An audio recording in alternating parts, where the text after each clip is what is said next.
안녕하세요. 소년영의 편의 채널입니다. 오늘 하루는 어떠셨나요? 오늘은 12월의 첫날이었죠. 오늘 조금 많이 추웠던 것 같아요. 서울 쪽에는 눈이 내렸다고 하던데 제가 있는 이곳에도 칼바람이 불었습니다. 저는 가장 좋아하는 계절은 사계절 중에 겨울이에요. 그래서 조금 이상하게 들릴 수 있지만 오늘 길거리에 걸어가면서 맞았던 그 겨울의 찬바람이 저는 너무 좋더라고요. 상쾌하고 또 그 특유의 겨울 냄새라고 하면 아시려나요? 저는 그 겨울 냄새가 너무 좋더라고요. 오늘 금요일이라서 그런지 좋기도 하지만 조금 많이 지친 하루였던 것 같아요. 여러분은 어떠셨는지 궁금합니다. 월요일부터 우리 쉼 없이 달려왔잖아요. 그래서 저는 오늘 퇴근하면서 온몸에 힘이 다 빠지더라고요. 그래서 부모님 모시고 장어를 먹었답니다. 네, 장어를 먹고 또 정신 차리고 이렇게 또 제가 좋아하는 방송을 하게 돼서 아마 오늘 밤에 새지 않을까요? 네. 오늘 제가 함께 읽고 싶은 글은요. 역시나 무라카미 하루키 작품인데요. 저는 사실은 솔직히 얘기하면 무라카미 하루키 작품은 장편보다는 단편이 정말 멋지다고 생각해요. 그리고 정말 잘 쓴다고 생각하고 물론 뭐 장편 단편 가릴 것 없이 너무나 멋진 작가님이신데 단편 중에서도 제가 이 글은 고등학교 3학년 때 읽었거든요. 제목은요 정말 길어요. 제목이 정말 길다고 이렇게 얘기를 하면 혹시 떠오르는 작품이 있으실까요? 제목은 4월의 어느 해맑은 아침 100%의 여자아이를 만나는 일에 관하여 라는 글입니다. 이 글은 제가 고3 야자할 때 봤던 것 같아요. 그렇잖아요. 공부하기 싫어서 정말 평소에는 읽지도 않는 책을 펴놓고 특히 소설 그때 되게 많이 봤던 것 같아요. 그때 읽었던 책인데 너무 와닿고 또 그 소녀 감성에 소녀한 감성에 세상에 이게 가능할까? 나도 첫눈에 반하는 사람이 있다면 이렇게 한번 해볼까? 라고 조금은 설레면서 읽었던 글입니다. 그러면 같이 읽어볼까요?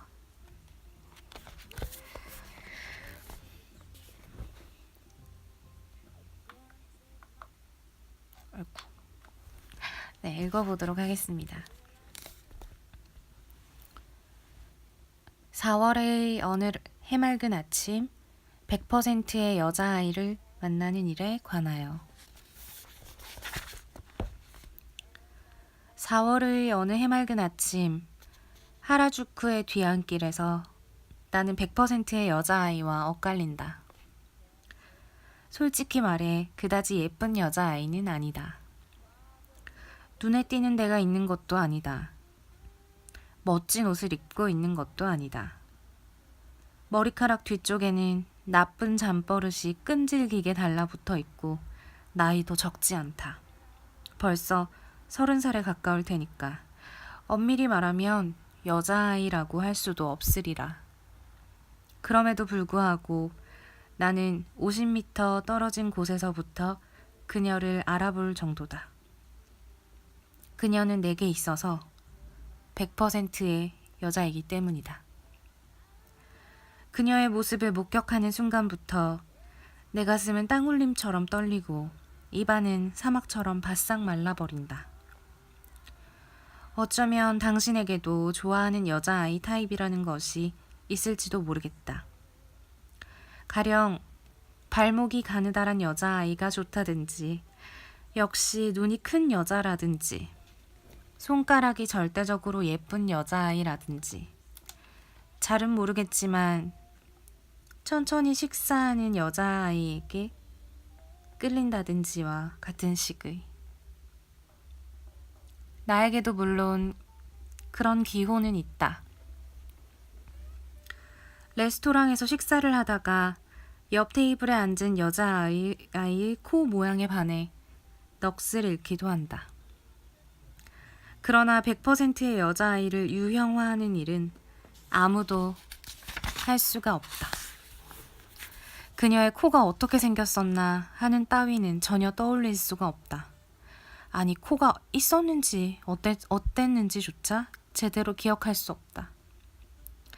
내가 지금 기억할 수 있는 것은 그녀가 그다지 미인이 아니었다는 사실뿐이다. 왠지 조금 이상하기도 하다. 어제 100%의 여자아이와 길에서 엇갈렸단 말이야. 하고 나는 누군가에게 말한다. 미인이었어? 라고 그가 묻는다. 아니야, 그렇진 않아. 그럼 좋아하는 타입이었겠군. 글쎄, 생각나지 않아. 눈이 어떻게 생겼는지, 가슴이 큰지 작은지 전혀 아무것도 기억하지 못하겠다고. 이상한 일이군. 이상한 일이야. 그래서 무슨 짓을 했나? 말을 건다든가 뒤를 밟는다든가 말이야. 하긴 뭘 해. 그저 엇갈렸을 뿐이야. 그녀는 동에서 서로, 나는 서에서 동으로 걷고 있었다. 제법 기분이 좋은 4월의 아침이다. 비록 30분이라도 좋으니 그녀와 이야기를 하고 싶다. 그녀의 신상 이야기를 듣고도 싶고 나의 신상 이야기를 털어놓고 싶다. 그리고 무엇보다도 1981년 4월 어느 해맑은 아침에 우리가 하라주쿠의 뒤안길에서 엇갈리기에 이른 운명의 경위 같은 것을 밝혀보고 싶다. 거기에는 틀림없이 평화로운 시대의 낡은 기계처럼 따스한 비밀이 가득할 것이다. 우리는 그런 이야기를 하고 난 후 어딘가에서 점심 식사를 하고 우디 알렌의 영화라도 보며 호텔바에 들러 칵테일이나 뭔가를 마신다. 잘만 하면 그 뒤에 그녀와 자게 될지도 모른다. 가능성이 내 마음의 문을 두드린다. 나와 그녀 사이의 거리는 벌써 15m가량으로 좁혀졌다. 자, 도대체 어떤 식으로 그녀에게 말을 걸면 좋을까? 안녕하세요. 단 30분만 저와 이야기를 나누지 않겠습니까? 이건 너무나 바보스럽다. 마치 보험 권유 같지 않은가? 미안합니다. 이 근처에 혹시 24시간 영업 세탁소가 없는지요? 이 역시 같은 정도로 바보스럽다. 무엇보다도 내 손에 세탁물 주머니조차 없지 않은가? 누가 그런 대사를 신용하겠는가? 어쩌면 솔직하게 말을 꺼내는 편이 좋을지도 모른다. 안녕하세요. 당신은 나에게 100%의 여자아이란 말입니다. 아니, 틀렸어. 그녀는 아마도 이런 대사를 믿지 않을 것이다. 그리고 설령 믿어준다 해도 그녀는 나와 얘기하고 싶어 하지 않을지도 모른다. 당신에게 있어 내가 100%의 여자라 하더라도 나에게 있어 당신은 100%의 남자는 아닌걸요? 죄송하지만 이라고 말할지도 모른다. 그것은 충분히 있을 수 있는 일이다. 만약 사태가 그렇게 되면 나는 틀림없이 혼란에 빠질 것이다. 나는 그 쇼크에서 2번 다시 회복될 수 없을지도 모른다. 내 나이 벌써 32살. 결국 나이를 먹는다는 건 그런 것이 아닐까? 꽃가게 앞에서 나는 그녀와 엇갈리게 된다. 따스하고 조그마한 공기 덩어리가 피부에 와닿는다. 아스팔트로 포장된 길 위에는 물이 뿌려져 있고 언저리에서는 장미꽃 향기가 풍기고 있다. 나는 그녀에게 말을 걸 수도 없다. 흰 스웨터를 입은 그녀는 아직 우표를 붙이지 않은 흰 사각 봉투를 오른손에 들고 있다. 그녀는 누군가에게 편지를 쓴 것이다.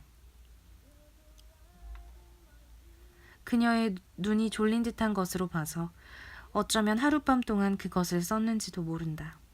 그리고 그 사각 봉투 속에는 그녀에 관한 비밀이 전부 들어있는지도 모른다.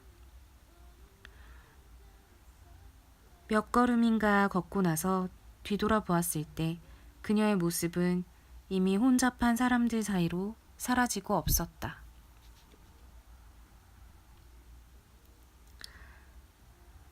물론 지금은 그때 그녀를 향해 어떻게 말을 걸어야 했었는가를 확실히 알고 있다. 그러나 어떻든 간에 너무나도 긴 대사이므로 틀림없이 제대로 말할 수는 없었을 것이다. 내가 이런 식으로 생각하는 것은 언제나 실용적이지 못하다.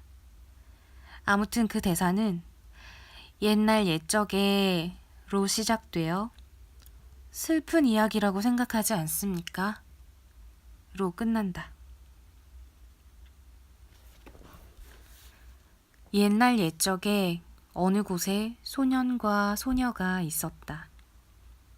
소년은 18살이었고 소녀는 16살이었다. 그다지 잘생긴 소년도 아니었고 그다지 예쁜 소녀도 아니었다. 어디에나 있는 외롭고 평범한 소년과 소녀였다. 하지만 그들은 틀림없이 이 세상 어딘가에 100% 자신과 똑같은 소녀와 소년이 있을 것이라고 굳게 믿었다. 그렇게 그들은 기적을 믿고 있었던 것이다. 그리고 기적은 확실히 일어났다. 어느 날 2사람은 거리 모퉁이에서 딱 마주치게 된다. 놀라워. 난 줄곧 너를 찾아다녔단 말이야. 네가 믿지 않을지 모르지만 넌 내게 있어서 100%의 여자아이란 말이야. 하고 소년이 소녀에게 말한다. 너야말로 내게 있어서 100%의 남자아이야.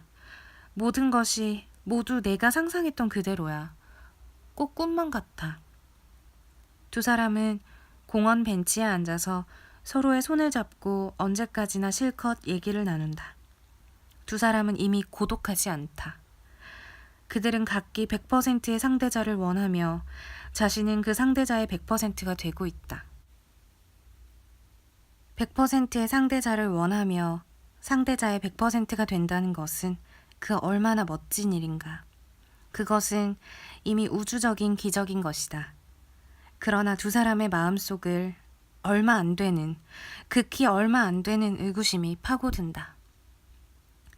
이처럼 간단하게 꿈이 실현되어 버려도 괜찮은 것일까 하는. 대화가 문득 끊어졌을 때 소년이 말한다. 이봐, 다시 한 번만 시도해보자. 가령 우리 2사람이 진정한 100%의 연인이라고 하면 반드시 언제 어디선가 다시 만나게 될 거야. 그리고 이 다음에 다시 만났을 때도 역시 서로가 서로의 100%라면 그때 바로 결혼하자고. 알겠니? 응, 알았어. 그리고 2사람은 헤어졌다. 서쪽과 동쪽으로. 그러나 사실을 말하자면 시도해 볼 필요는 조금도 없었다. 그런 것은 해서는 안 될 일이었다는 말이다.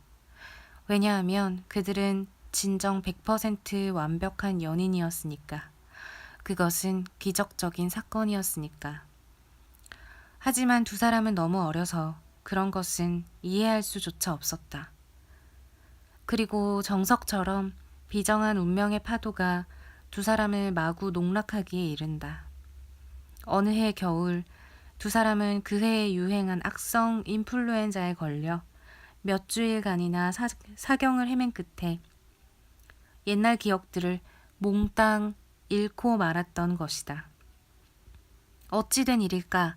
그들이 깨어났을 때 그들의 머릿속은 마치 D.H. 로렌스의 소년 시절 저금통처럼 완전히 텅 비어 있었다. 그러나 두 사람은 참을성 있는 소년과 소녀였기 때문에 노력하고 또 노력해서 다시금 새로운 지식과 감정을 터득하여 훌륭히 사회에 복귀할 수 있었다. 아, 하느님, 그들은 진정 확고한 사람들이었던 것이다. 그들은 정확하게 지하철을 갈아타거나 우체국에서 속달을 붙이거나 할 수도 있게 되었다. 그리고 완벽하지는 못해도 75%의 연애랑 85%의 연애를 경험하기도 했다. 그렇게 해서 소녀는 32살이 되었고 소녀는 30살이 되었다. 시간은 놀라운 속도로 지나갔다.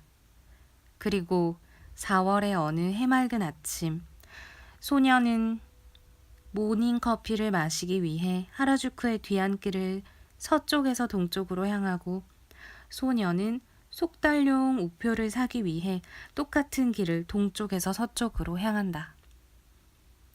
두 사람은 길 한복판에서 엇갈린다. 잃어버린 기억의 희미한 빛이 두 사람의 마음을 한순간 비춘다. 그들의 가슴은 떨린다.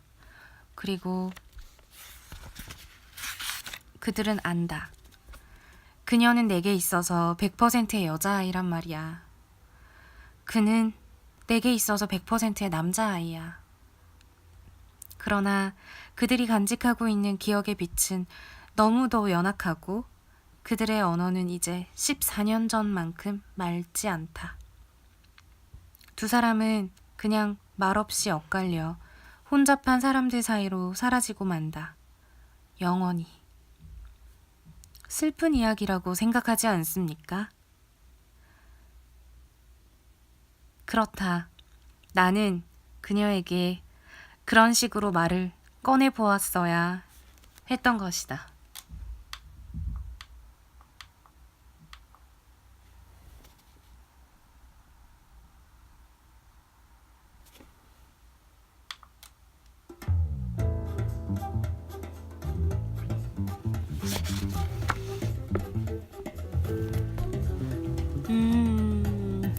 여러분 어떠셨나요?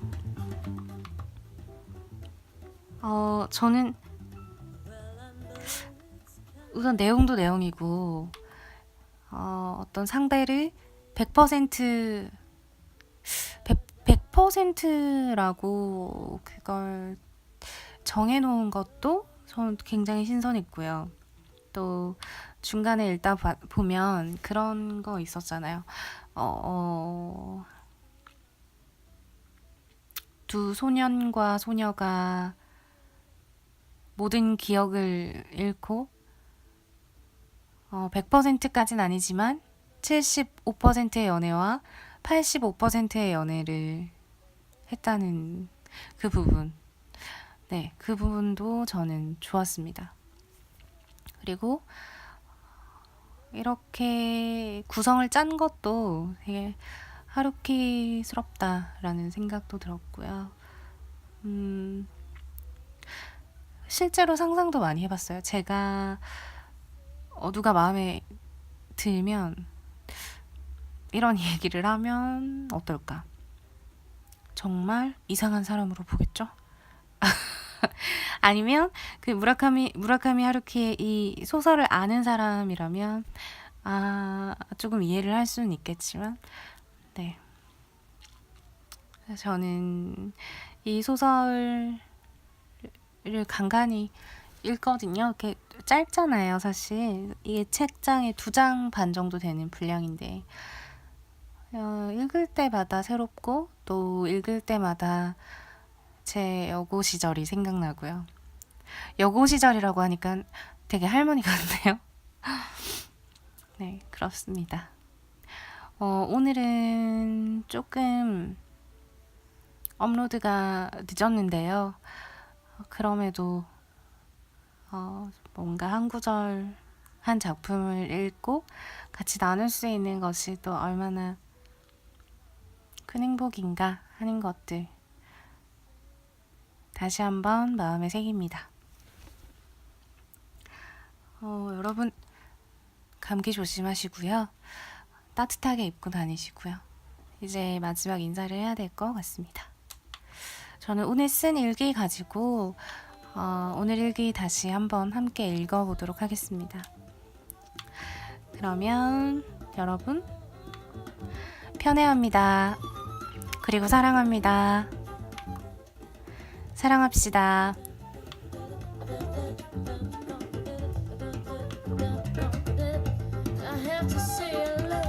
감사합니다.